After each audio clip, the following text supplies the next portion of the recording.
গাজল rail station পরিদর্শনে উত্তর মালদার সাংসদ খগেন মুর্মু ও গাজলের বিধায়ক চিন্ময় দেব বর্মন। তারা আজ গাজল রেল স্টেশনের বিভিন্ন জায়গা পরিদর্শন করেন এবং ঘুরে ঘুরে দেখেন যাতে গাজল রেল স্টেশনের আরো উন্নয়ন করা যায় সেই বিষয় নিয়ে খতিয়ে দেখছেন এবং রেল স্টেশন থেকে গাজল শহরে আসার যে রাস্তা সেই রাস্তার অবস্থা খুব খারাপ, সেই রাস্তা এবং তারা পরিদর্শন করেন এবং এই রাস্তার দুপাশ দিয়ে দ্রুত ড্রেন তৈরি হবে সেই বিষয়ে তারা খতিয়ে দেখেন। খগেন মুর্মু বলেন, আজ গাজলের বিধায়ক চিন্ময় দেব বর্মনকে সঙ্গে নিয়ে গাজল রেল স্টেশন পরিদর্শন করা হয় এবং গাজল শহর থেকে রেল স্টেশনে যাতায়াতের যে রাস্তা সেই রাস্তা পরিদর্শন করা হয়। তিনি বলেন, এই রাস্তার অবস্থা খুবই বেহাল, অল্প বৃষ্টিতে জল জমে যায়, তাই এই রাস্তার দুপাশ দিয়ে ড্রেন তৈরি করা হবে। এই ড্রেনের জন্য 1,29,00,000 টাকা বরাদ্দ করা হয়েছে। ড্রেনের কাজ দ্রুত শুরু হবে, তাই ঘুরে ঘুরে পরিদর্শন করা হলো।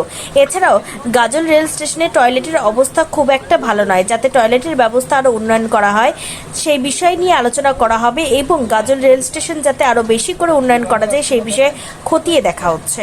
গাজল রেলওয়ে স্টেশন আমাদের এই রাস্তা, এই যে রেলওয়ে স্টেশনে আসতে গিয়ে আমাদের যে ন্যাশনাল 512 NH-এর থেকে আমাদের স্টেশন পর্যন্ত যাওয়ার যে রাস্তা আছে, মানে কানেক্টিং রোড স্টেশন, তো এই রোডটা দীর্ঘদিন ধরে একেবারে বেহাল অবস্থা ছিল।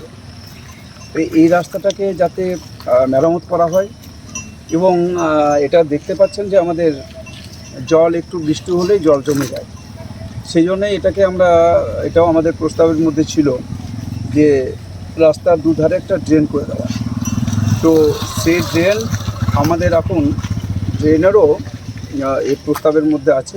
টোটাল 1,30,00,000 টাকার একটা স্যাংশন আছে, মানে সব মিলিয়ে হয় যা হচ্ছে 1,29,00,000 টাকার কাজ হবে অ্যাকচুয়ালি।